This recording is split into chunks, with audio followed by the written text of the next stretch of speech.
सबसे आडी ते जमादार से भी आडी काय हो भाई आणि काय जमादार काय काहीतरीच काय बडबडताय म्हणजे मी काहीतरी बडबडतोय हो म्हणजे मी काहीतरी बडबडतोय हो घ्या चोराच्या उलट्या बोंबा म्हणतात त्या अशा भाई म्हणजे तुम्ही मला चोर म्हणताय तसा चोर नव्हे तर आमच्यापासून ही आनंदाची बातमी लपवणारा चोर म्हणजे छोटे पाय म्हणजे तयार होण्याचं काम अगदी जोरदार चाललंय म्हणायचं अच्छा म्हणजे ह्या घरात लवकरच नवीन पाहुण्याचं आगमन होणार आमचा दादा बाबा होऊन आम्ही काकोबा होणार भाई त्याला अजून खूप वेळ आहे तुम्ही उगाचच एवढा बोंबाबोंब करताय आता बोंबाबोंब केली म्हणून काय झालं इथे काय चोरीचा मामला आणि हळूहळू बोंबला थोडीच आहे आमच्या घरी लवकरच नवीन पाहुणा येणार आता नवीन पाहुणा घरी येईपर्यंत तुम्ही रोज माझी थट्टा मस्करी करून मला हैराण करणार भाऊजी तुम्हाला एक विचारू अगं विचार ना आमची बिंदास विचार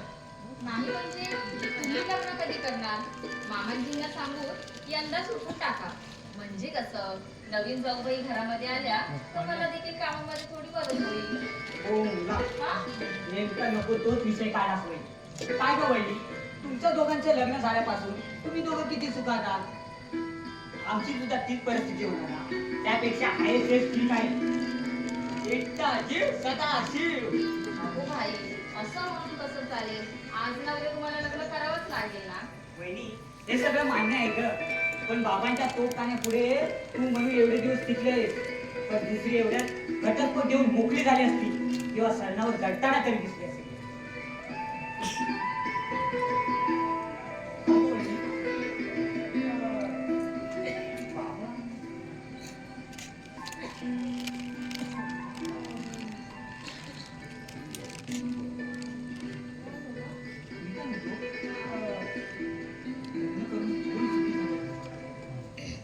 नंतर लग्नाचा खर्च नंतर बायकोची कटकट नंतर पोराचं लेंडा आणि नंतर पैशाची ओढ आता अहो भाई आता लग्न म्हटलं की जबाबदारी आलीच आणि जबाबदारी अंगावर पडल्याशिवाय कर्तव्याची जाणीव होत नसते माणसाला असं म्हणतात हे मान्य आहे ग पण माझ्या आता लग्नाचा उद्देश स्टॉप आता आपल्या घरी बाळराजे येणार आम्ही काकोबा होणार म्हणजे कसं पण नेमकं बाळाचं नाव काय ठेवायचं हे तुम्ही ठरवा दादाचं नाव सुधीर माझं नाव सुधीर तुझं नाव वंदना बाबांचं नाव गणपतराव लोक यांना तात्या म्हणून म्हणतात आजोबांचं नाव काय ते काही मला ठाऊक नाही आजोबांचे नाव धनाजीराव पण आपण त्यांना आजा म्हणजे कसं बापाचा बाप त्याचं नाव आजा म्हणजे कसं बापाचा बाप त्याचं नाव आजा बापाचा बाप त्याचं नाव आजा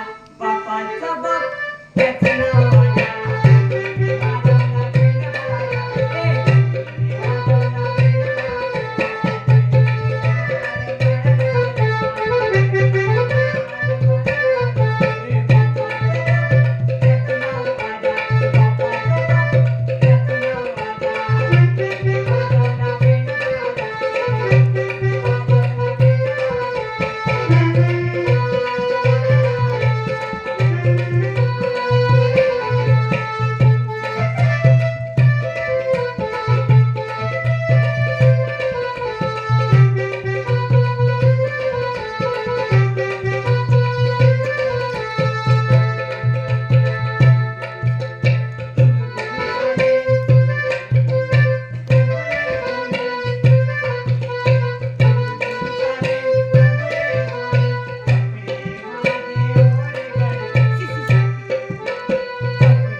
झालं आणि आजोबा खुदू खुदू टक्का मका आता प्रकार आहे. हो बाबा, सिरियस मूड मधून हॅपी मूड मध्ये या आणि डोक्यातून पैशाचा विचार बाजूला ठेवा. अहो, आपल्या घरी लवकरच बाळराजे येणार आहे आणि आता माझ्यावर डिस्को डान्स करा. आय एम अ डिस्को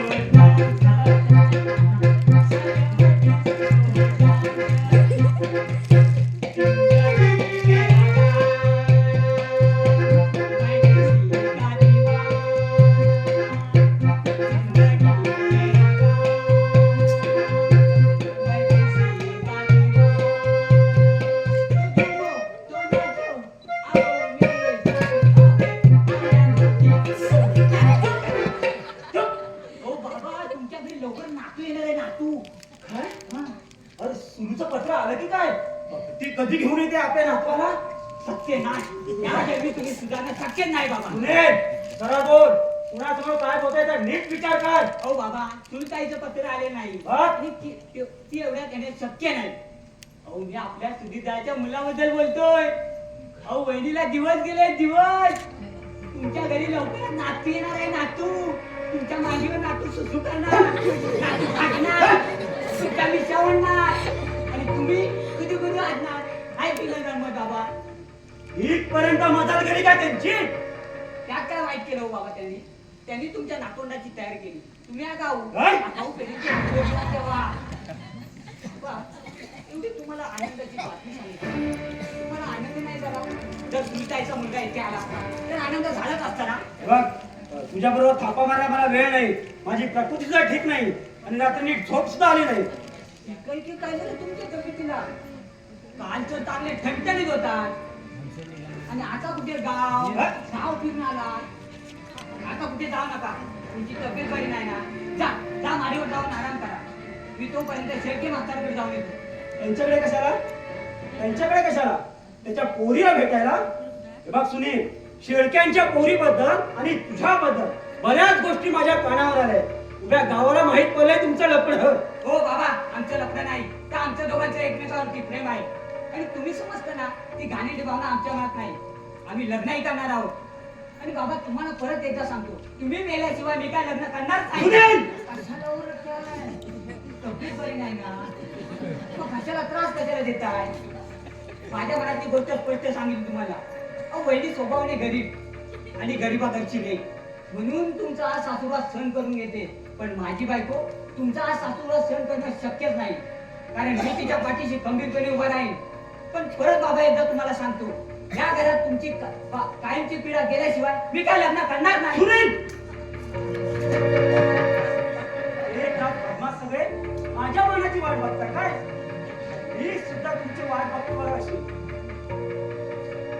मी मेल्यावर तुम्हाला कुत्रा सुद्धा विचारणार नाही. हट, हट, हट.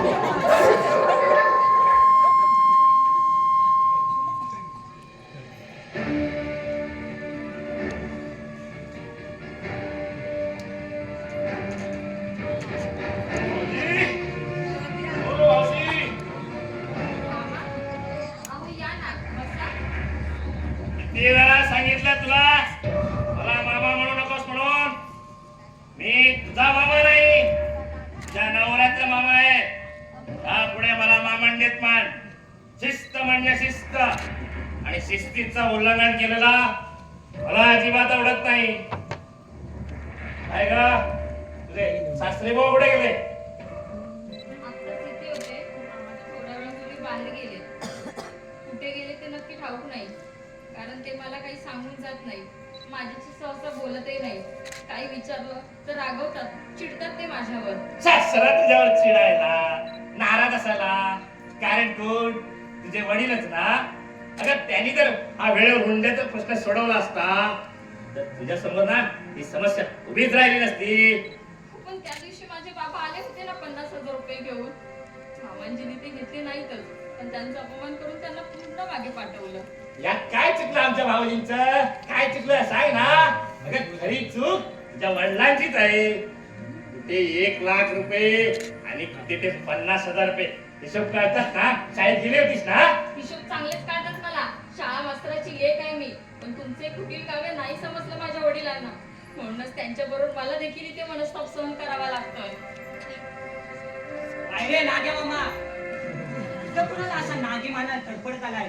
बघ, नांगी मारणं हा माझा धंदा नाही. अरे असले धंदे तुझ्याचं काय कशा चेंडू माणसाने करावे? घ्या, ऐकलंच वहिनी? अगं चोराच्या उलट्या बोंबा म्हणतात त्या अशा. वहिनी, बऱ्याच दिवसांनी नाग्या मामा आमच्या खूप दिवसांनी एकटे भेटले तेव्हा एका महत्वाच्या गोष्टीबद्दल बोलायचं. तू जा आपल्या कामाला जा. काय काय एवढं काय वाटतं बोलायचं माझ्या तुला? नाग्या मामा, तुझा आग लावायचा धंदा आहे ना तो बाहेर कर, माझ्या घरात चालणार नाही. सुनील, वाटेल ते बोलू नकोस. स्पष्ट बोल. कसली कसली आग लावली तुझे? अरे तरुण सवरून नामा निघाला रे तू. तुझ्या चढवा चढून बाबा त्या भाऊसाहेबांना त्रास देतात. त्या हुंड्याचं आम्ही तू दाखवलंस आमच्या बाबांना.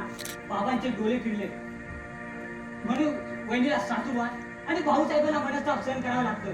तुझं आपलं चांगलं चाललंय रे, म्हणजे जिकडे तिकडे आग लावून फिरतोय आणि त्यात आपल्या स्वतःची पोळी बाजून घेतोय. ठीक आहे चांगला पाहून घेईन तुला मी. घे ना, घे, चांगला पाहून घे. अरे हा, चांगला जावई पाहणार होता, त्याचं काय झालं? भेटला का कोणी? तो दरोडेखोर जावई? त्याची चौकशी तिला देखो, आमचं आम्ही पाहून घेऊ. हा, तुमचं तुम्हीच पाहून घ्या. चला निघा आता. हो. मामा डोळ्याचे मोठं करून पाहू नको का? वेळेला ते काढून तिच्या कोणत्या गेले. चला निघा आता.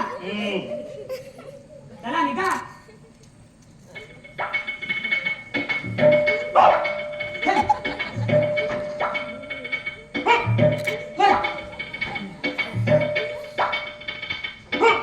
आता येतोच की.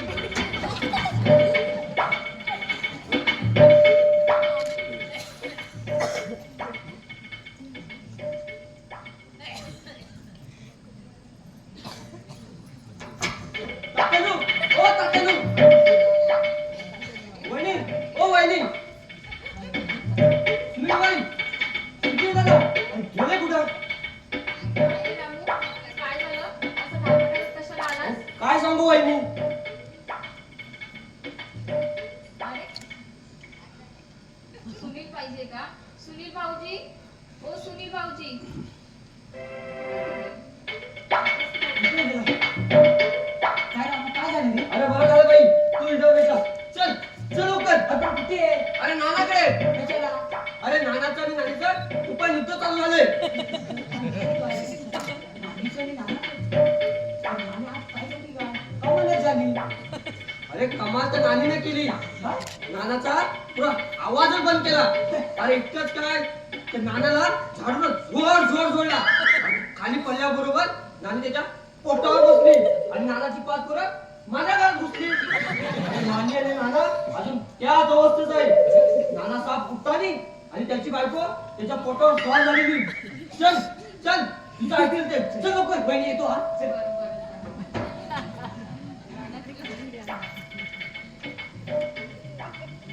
3 महिने झाले. बाबा भेटायला देखील आले नाही. बाबांचं काही पत्र नाही, निरोप नाही. विजय देखील भेटायला आला नाही. येतील तरी कसे म्हणा. तिथे आल्यानंतर फक्त त्यांना अपमान मानाने सहन करावे लागते.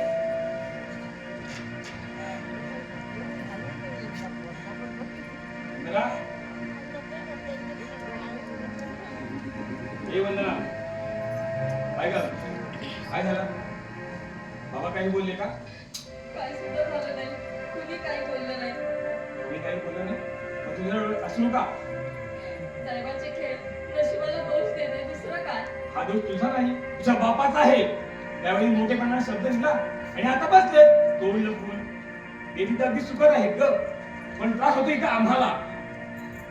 अहो, पण त्या दिवशी माझे बाबा आले होते ना 50,000 रुपये घेऊन. अगं 1 लाखावरती 50,000 कोण घेणार? तू तरी घेतले असतेस का?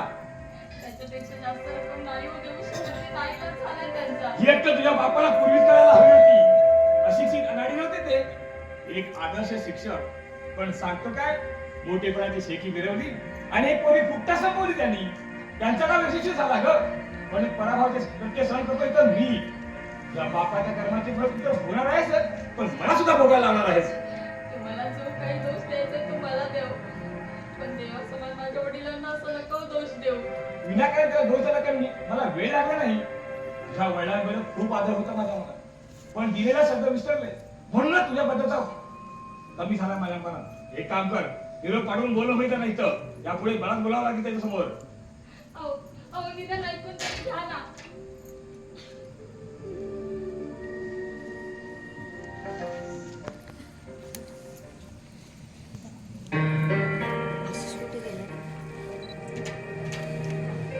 काय ग वंदना, तू म्हणे थोड्या दिवसाने आई होणार आहे काय? एवढ्यात कशाला पाहिजे पोरं? नंतर काय पोरं झाली नसती तुम्हाला? तू कपाळ करंटी दरिद्री, तुझ्या पोटी जन्माला येणारा पोर सुद्धा आईसारखा दरिद्रीच असणार. जन्माला येणार माझ्या बाळाबद्दल असं अगोदर नका बोलू. तर अजून जन्माला सुद्धा आला नाही तुझा कार्टा, तोच एवढा मुलगा. कसंही असलं तरी बाळ होते माझं. तर मोठी मायाळू ममताळू आई नास तू. अरे बघ, मी तुला आई होऊ देणार नाही. बघ का, असं काय गुन्हा केलाय मी तुमचा? पुन्हा तू नाही, तुझ्या बापाने केला. जोपर्यंत हुंड्याची संपूर्ण रक्कम मला मिळत नाही तोपर्यंत मी तुला आई होऊ देणार नाही. म्हणजे काय करणार तू माझ्या बाळाचं? गर्भपात, हो हो, गर्भपातच करायला लावणार मी तुझा. हात जोडते, पाया पडते. आता तुला काय करू? सांगून ऐकली नाही, आता रडून काय फायदा? माझ्या पायात डोका आपटून जीव दिलास तरी मला दयाने शब्द नाही. हो, गर्भपातच करणार मी तुझा. तो मी तुम्हाला करू देणार नाही. चालतो इथून, कोण चालती? तू नंतरचा माझ्या घरात शिरली आणि माझ्या सोन्यासारख्या घराचा अपघात झाला. जा, तोंड काळं कर इथून आणि ते दाखवायला पुन्हा येऊ नकोस इथं.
घेऊ कुठे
झाला पसारा आयुष्य तुटले वादळ सुटले कुठे दिसेना किनारा घरकुल तुटले आभाळ फुटले घेऊ कुठे सहारा घेऊ कुठे सहारा घेऊ कुठे सहारा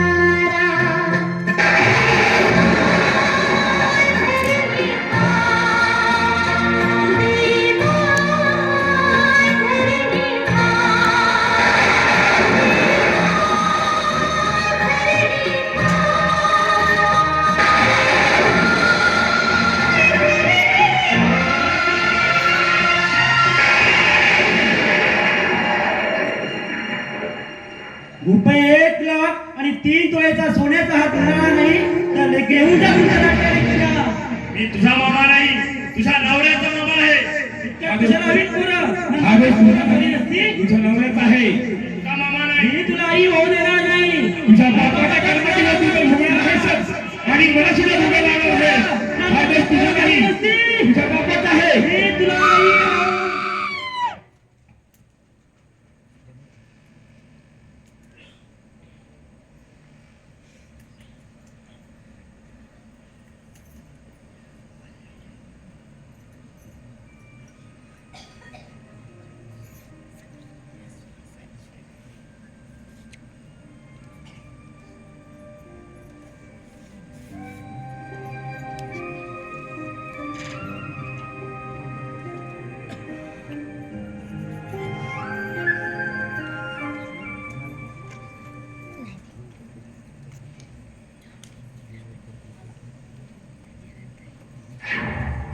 वंदना, ए वंदना, काय रे आधी?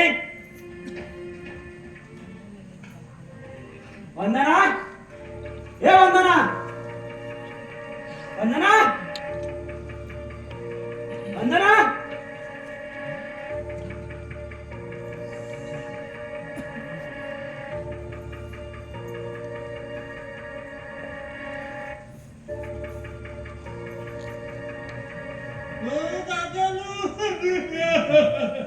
तात्याने मला वाचवा, मला बायकोने मारलं.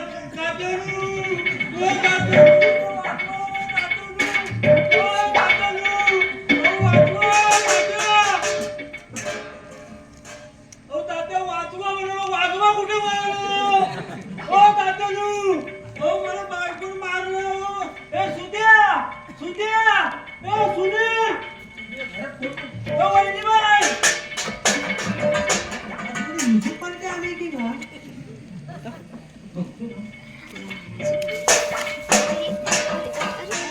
भूताळ फेराय देतो तात्या.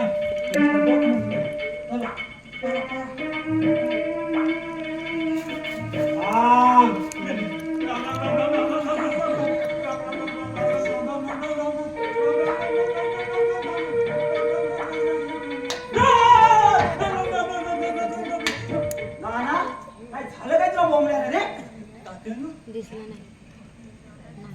हो तुम्ही आज काय करत होता? भांडी मदत होता की काय? तात्यानू, आज तुम्ही जास्त भडकलेले दिसताय. पण खरं सांगू तुम्हाला, तुमची सुनबाई खूप चांगली आहे. ती लोकांसाठी वरचढ बोलणारी नाही. तू कधी शुद्धीवर असतोस रे? तुला कशी दिस ना ती वरचं बोलणारी आहे की नाही? हो तात्यानू, असं बोलू नका. आजपासून मी दारू सोडली. काय? अरे तुझ्या तेवढ्यावर विश्वास कोण ठेवणार? हो तात्यानू, खरंच आई बाबा शपथ आणि तुमची शपथ घेऊन सांगतो, मी दारू सोडली. हो तुमच्यासारखी चांगली चांगली लोक शिव्या देतात ना, म्हणून मी दारू सोडली. पण सगळं उलटाच झालंय. काय झालं?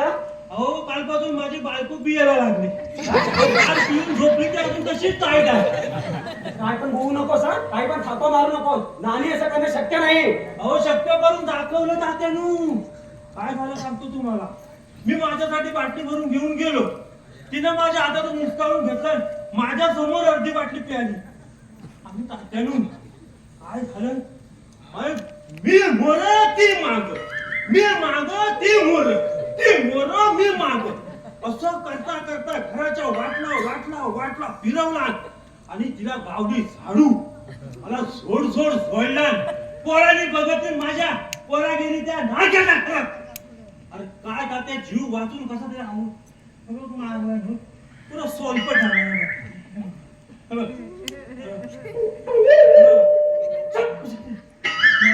झोमतय आता कसा तरी जीव मुठीत वाचून मी तुम्हाला भेटायला कशाला आलो माहिती हे बघा, तुझी भांडणं मिटवायला मला वेळ नाही. मी तिकडे येणार नाही. अहो तिकडे जायचंच नाही. तुम्ही जर तयार असेल तर आपण इकडे गाठून टाकू. काय तात्या, मला एक पोरगी बघा. तुझा पोरगी ह्या वयात? अहो हिचा मार खाऊन मला एवढ्यात काय मरायचं नाही. एखादी बघा नवऱ्याने सोडलेली चालेल किंवा नवऱ्याला एखादी सोडलेली चालेल. हो विधवा पण चालेल पण माताजी नका बघ. माताजी नका माताजी चालेल.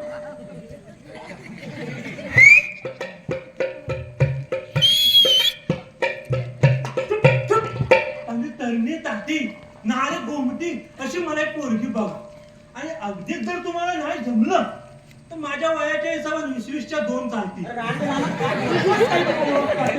मला आता ही बायको नको. मी आता हिला सोडणार. हो हिचा मार खाऊन एवढ्यात मारणार कोण?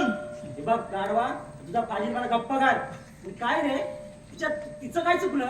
तू रोज तिला पिऊन मारायचा, आता ती तुला मारते. काय वाईट झालं? चांगलंच झालं. हो तात्यानू धंदा तुम्ही पण तसलंच नशीब पिणारे नाही म्हणून. नाहीतर एवढ्या त्या अख्ख्या गावाची आहे बहीण. सारा सत्य नसतो. माझ्या मनावर वाढवतोय. जा चालतो इथून. जातो तात्यानू जातो. मी काय आता इथं थांबत नाही. तात्यानू पण काय माहितीये मी आता जातो. पहिला नारक्याकडे जातो. पहिल्या झाडाची 2 मारतो आणि आवाज करत घरी गेल्याशिवाय बायकोची उतरणार नाही. आता नाही बघ पण पोटावर बसली पोट पुरे नरम करून टाकलं. आता मी घरात जातो आणि तिला झोडतो. आता तिला मी झोडतो बा. मी येतो. काय झालं आता? अहो मी दारूवरती एक श्लोक लिहिला. दारूवरती काय झालंय का? तू दारूवरती श्लोक? तुम्ही ऐका ना. नाही ऐकायचं. तात्या नाही ऐकायचं. अजिबात नाही. तात्या बोल. हा जोडा. सदा सर्वदा योग दारूचा गडावा. दारूवरती आहे तर दारू मध्ये येणारच ना. बोल. सदा सर्वदा योग दारूचा गडावा. दारू कारणे देह गटारात पडावा. उपेक्षू नको दारूवाल्या नारायणा. रोज दारू मिळावी हीच विनंती आता. जय जय मदिरा देवी समर्थ. जय जय तात्या इनामदार. मी पिऊन एकसारखे नाही म्हणणार आणि गटारात पडून मारणार. आता जातो मी. जा. जातो मी आता. मी मेलो ना की तुम्ही रडणार. काय? तुम्ही भरपूर रडा. आता मी काय थांबत नाही. आता मी जातो. मी पण बेवडानी बायको पण बेवडी.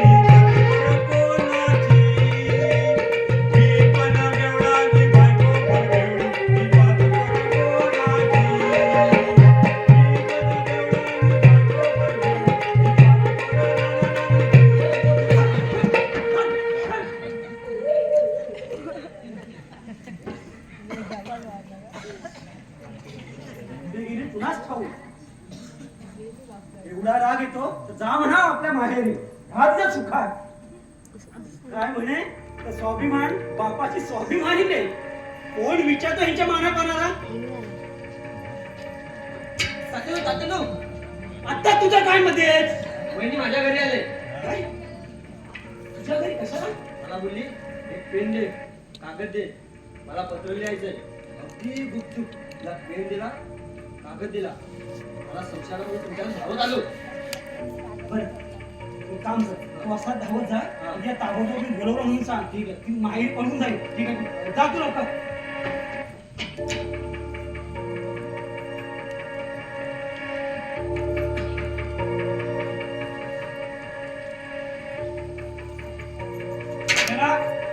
ए वंदना बाहेर या ती.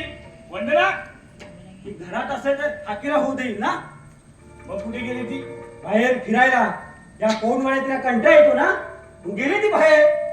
तू आता बाहेरून आलास ना, मग तुला नाही भेटली ती भेटूचा नाटक करून मलाच विचारतोयस. बाबा डोकं फिरल्यासारखं बोलू नका.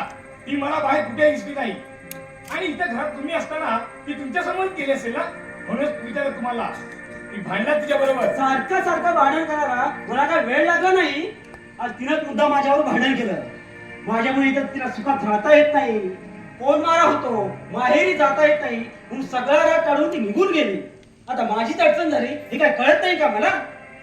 बाबा मी पाया पड तुमच्या, पण जरा गप्प राहा. माझ्या पाया कशा पडतोस? हा, माझ्या कशा पाया पडतोस? आता कशी माझे शब्द ठेवले? हे बघ, थोडं वैतागू नकोस. ती जाऊन जाणार कुठे? रामू नवऱ्याकडे गेले, आपल्या बापाला माहेरचं पत्र लिहित. इथं लिहायला मिळत नाही ना, मग गेले तिकडं. आधुनिक युगातील सुशिक्षित मुलगी ना, ती थोडीच सासऱ्याच्या बंधनात राहणार आहे.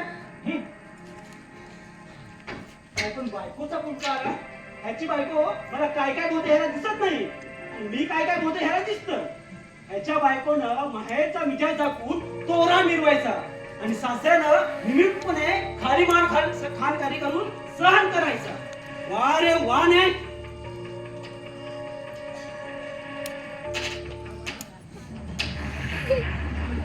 काय भाऊजी असं काय चाललंय? माझ्या अंत्ययात्रेची तयारी चालली. अहो, असं अभद्र काय बोलताय भाऊजी? मग काय म्हणणार? हे दोन्ही पोरांनी मला धारेवर धरलंय आणि सून तर माझ्या मरणाचीच वाट बघते. अहो पण एवढं झालं तरी काय? काय होणार? आज मला शिव्या देऊन ती भांडण करून निघून गेली, अजून तिचा पत्ता नाही. आणि माझा मुलगा, माझा कसला, तिचा नवरा मला दोष देऊन निघून गेलाय, अजून त्याचाही पत्ता नाही. आजकाल बायको प्यारी, आई बाप गेले चुलीत. बस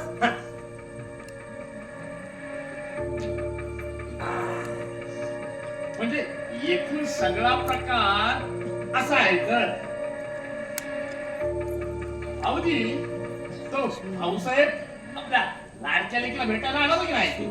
हात लागून त्याच्या तोंडाला मागे हाकलून दिल्यापासून तो पण दाखवला नाही. अरे येईलच कसा? तिथे आल्यावर हुंड्याचा विषय निघेल ना, म्हणून येत नाही. काय म्हणे तर प्रामाणिक व्यक्ती, हेड मास्तर, देव माणूस कोण विचारतो ह्यांच्या व्यक्तीना, अशा व्यक्तीना ना स्मशानात जिवंत जाळायला पाहिजे. नमस्कार मामासाहेब, नमस्कार. नमस्कार तात्या साहेब, नमस्कार. नमस्कार. अगदी कोपऱ्यापासून तुम्हाला नमस्कार. असेच नमस्कार करा आणि चमत्कार दाखवा आपले. काय अचानक कशी काय चुकला तिथं? अहो कशी काय नेमकी काय? अहो माझ्या बहिणीला भेटायला आलो मी इथे. एवढे दिवस भाऊला बहिणीची आठवण नाही झाली? इतके दिवस काय झोपला होतीस की काय? झोपलो नव्हतो, चांगलेच जागे होतो आम्ही. पण येणार कसे? कारण अपमानाशिवाय कुठला आला इथे पाहुणचार? हे पाहुणचारवाला एवढा अभिमान आहे ना, तर नाक मुठीत घेऊन राहायचं होतं ना आपल्या घरात. दाट माने ना, इथं कशाला आलास? नाईलाज झाला म्हणून आलोय. रक्ताचं नातं स्वस्त बसू देईना. माझी बहीण नांदते ना इथं. बरेच दिवस झाले तिची भेट झाली नाही, म्हणून भेटायला आलो मी तिला इथं. ताई, ए ताई, ताई, अगं बाहेर आहे जरा.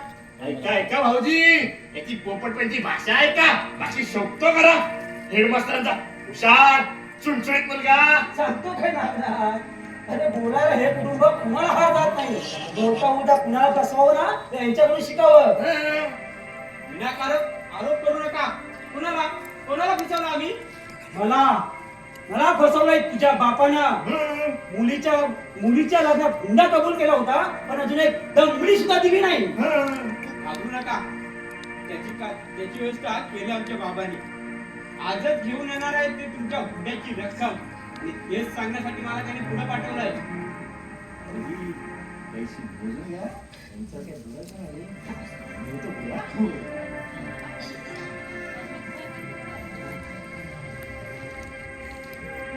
विजू, बस ना, बस.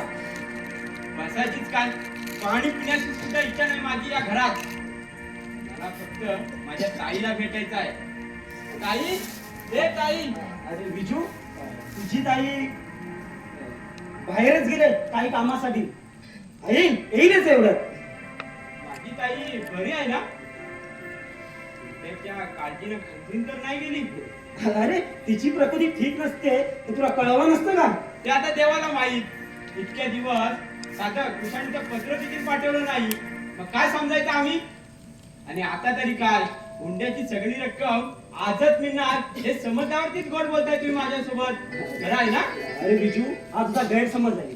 पाहुण्याचा मानच ठेवलाच पाहिजे, त्यांच्याशी नीट बोललं पाहिजे, नाही का? पहिली मान कापा आणि पाहुण्याचा नंतर मान ठेवा, ही चांगली पद्धत हवं तुमची. हे बघ, माणसाचा व्यवहार हा व्यवहार असतो, माणसाचा शब्द हा शब्द असतो. तुझ्या बापाने व्यवहार अकडवला म्हणून नाही राजन मला तसं बोलावं लागलं. धनुष्यातून सुटलेला पान भात्यात परत येत नाही ना, तसेच बोललेले कडू शब्द सुद्धा मागे घेता येत नाही बाबासाहेब. ज्यांना तुम्ही उद्देशून बोललेले असतात त्यांच्या हृदयात कायमची जखम करतात, आणि हे कळतं फक्त जखमांच्या वेदनासन करणाऱ्यालाच, बोलणाऱ्याला नाही कळत ते. आणि तुम्हाला तरी सांगून काय उपयोग म्हणा, कारण तुमच्या हृदयात अजून अशा कधी जखमाच झाल्या नाही ना. बर, ताई कुठे गेले माझी? ते त्या हा त्या हा रामू नवल्याकडे तिथेच आहे ती. माझी ताई इतक्या वेळ बाहेर असणे तुम्ही बोलताना अडकलताय, गोंधळलेले दिसताय. माझी ताई इतक्या वेळ बाहेर असणे शक्यच नाही. काय म्हणाला तुम्ही? रामू नवले? हो हो. बरं, एकच मिनिट नाही का घेऊ की हो, माझ्या ताईच्या केसाला जरी धक्का लागला ना तर सोडणार नाही, मी तुम्हाला सोडणार नाही, सांगून ठेवतोय.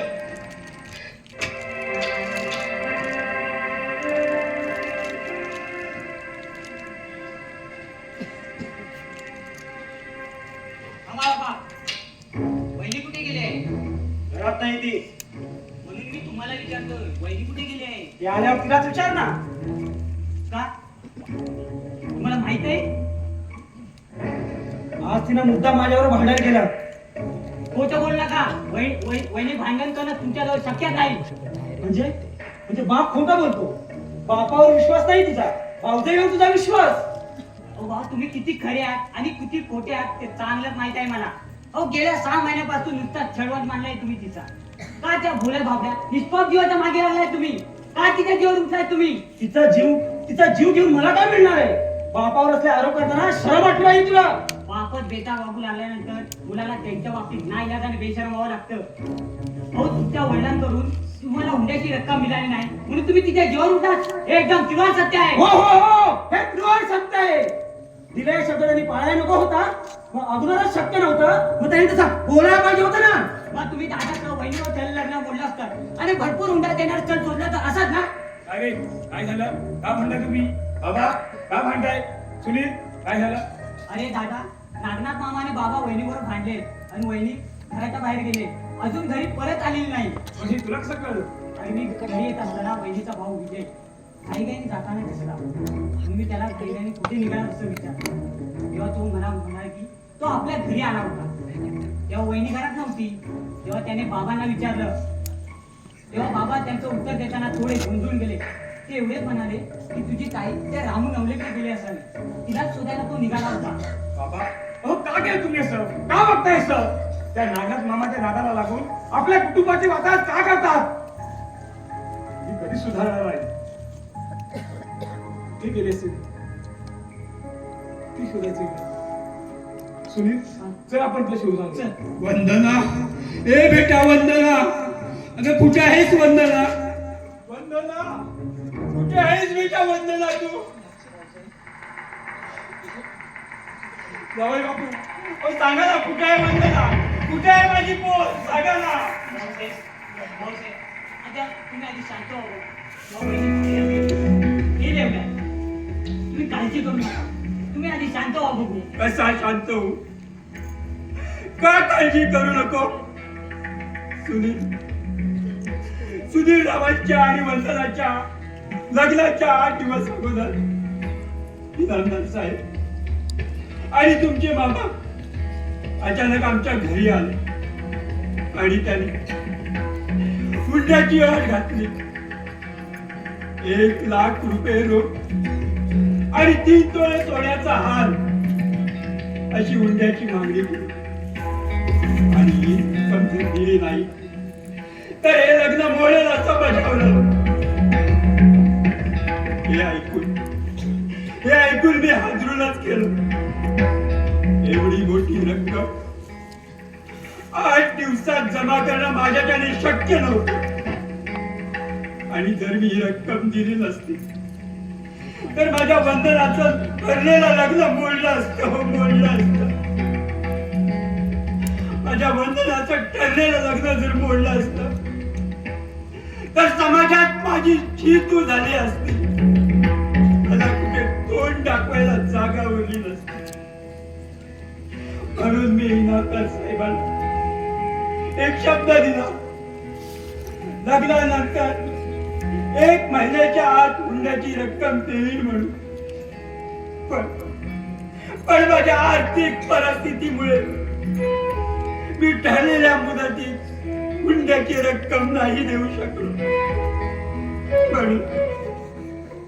म्हणून माझ्या पोरीला, माझ्या वंदनाला इथे त्रास सहन करावा लागत होता. तिचा इथे अपमान होत होता. ती तुमच्या संसारात सुखी नव्हती. म्हणून माझ्या पोरीच्या सुखासाठी एक कठोर निर्णय घेतला. एवढी वर्षे जीवापाड जपलेली, माझ्या काळजाचा तुकडा असलेली अमराई आमच्या गावच्या पोतांकडे घाण होती. ती त्यानाच विकून खरेदी करतो मोकळा झालो. आणि तीच रक्कम इकडे घेऊन येत असताना सुनीलचा मित्र आमच्या गावच्या एसटी स्टँडवर भेटला. त्यानेच मला माझ्या पोरीने माझ्यासाठी दिलेली चिठ्ठी दिली. काय लिहिलं होतं त्या चिठ्ठीमध्ये?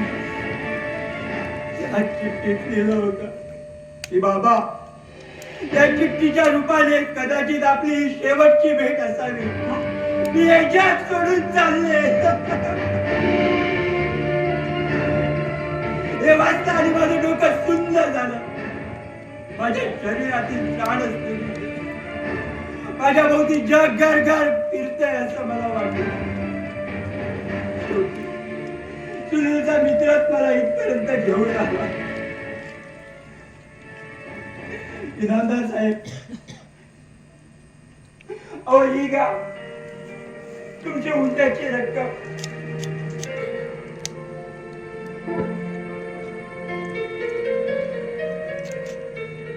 अहो 3,00,000 रुपये आहेत.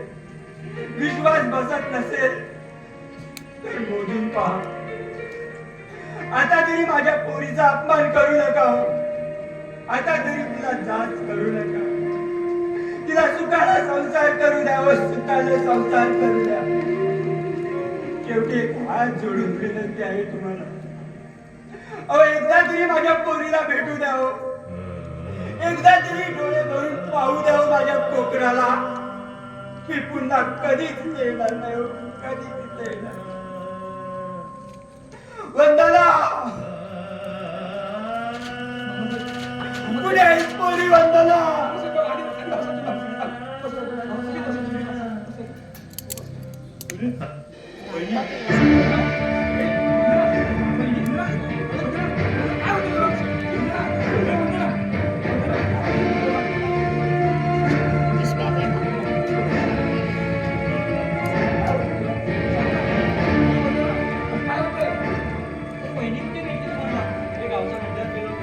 वहिनी एकट्याच बसल्या. त्यांच्या शेजारी एक विषयाची बाटली आणि चिठ्ठी भेटली. म्हणजे वंदना, हे वंदना, हे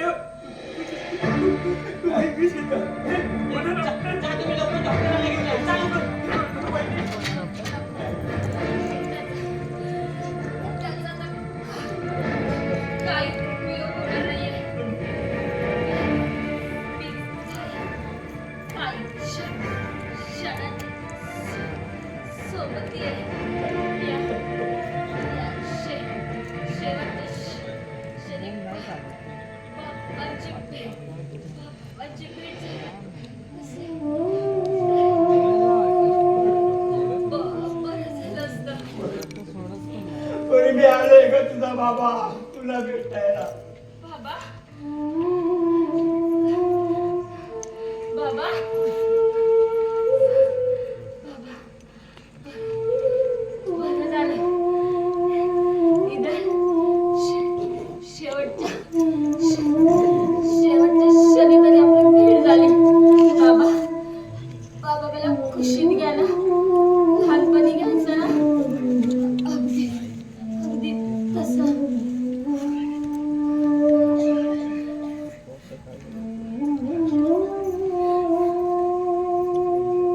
बाबा माझ्यामुळे तुम्हाला अपमान सहन करावा लागला ना बाबा.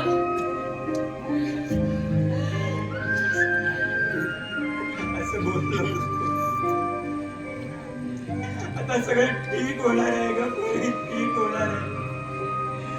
मी शब्द दिल्याप्रमाणे इनामदार साहेबांना हुंड्याची सगळी रक्कम दिली सुद्धा ग. आता तुला काळजी करण्याचं काहीच कारण नाही पोरी ग.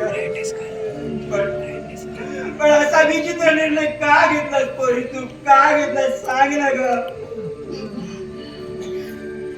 ठरलेल्या मुदतीत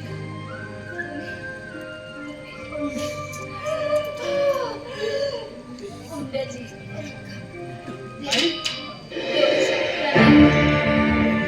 त्यामुळे मला सतत मनाने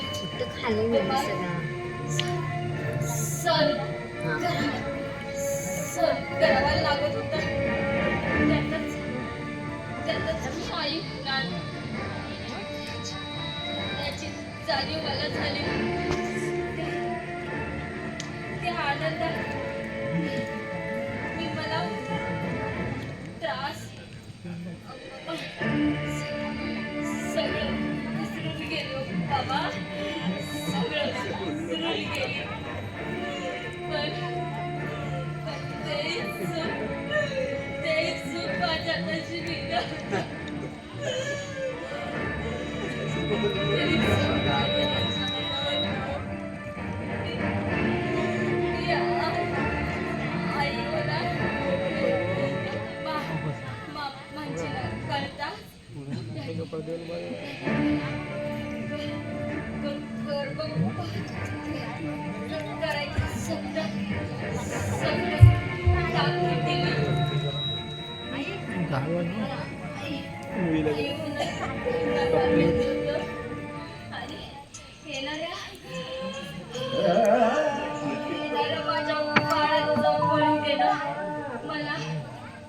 मला मान्य नव्हतं.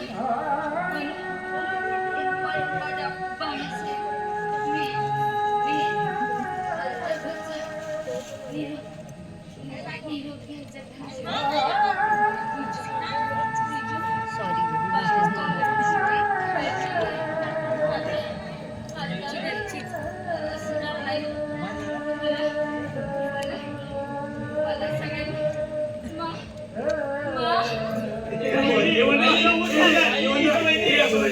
बाळाचे कसला गोंधळ चाललाय माझ्या घरला महाराज. कसला गोंधळ चाललाय.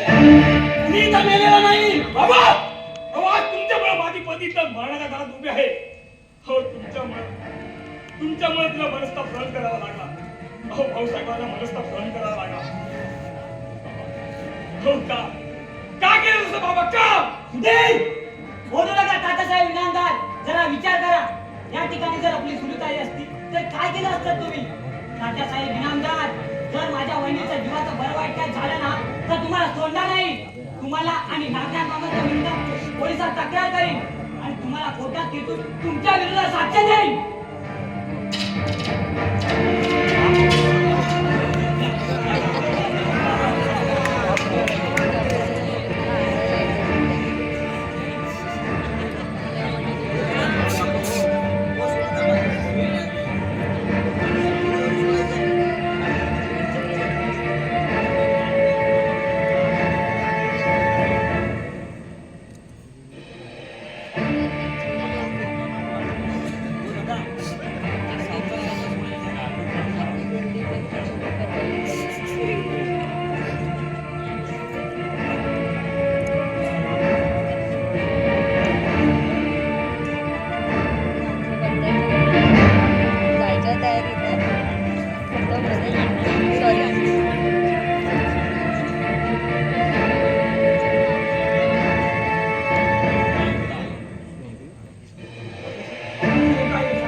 साक्षीदारांच्या साक्ष आणि पुरावे तपासता कोर्टाच्या असे निदर्शनास आले आहे की गणपतराव इनामदार उर्फ तात्यासाहेब यांनी वंदना इनामदार यांच्या वडिलांकडे हुंड्याची मागणी करणे, हुंड्याची रक्कम मिळाली नाही म्हणून वंदना इनामदार यांचा मानसिक व शारीरिक छळ करणे, गर्भपात करण्यास सक्ती करणे व आत्महत्येस प्रवृत्त करणे या गुन्ह्यात कोर्ट गणपतराव इनामदार यांना दोषी मानून व वंदना इनामदार यांच्या मृत्यूला जबाबदार मानून इंडियन पिनल कोड, गर्भपात विरोधी कायदा, हुंडा विरोधी कायदा व मृत्यूला कारण होणे या कायद्या अंतर्गत गणपतराव इनामदार यांना कोर्ट जन्मठेपेची शिक्षा सुनावत आहे.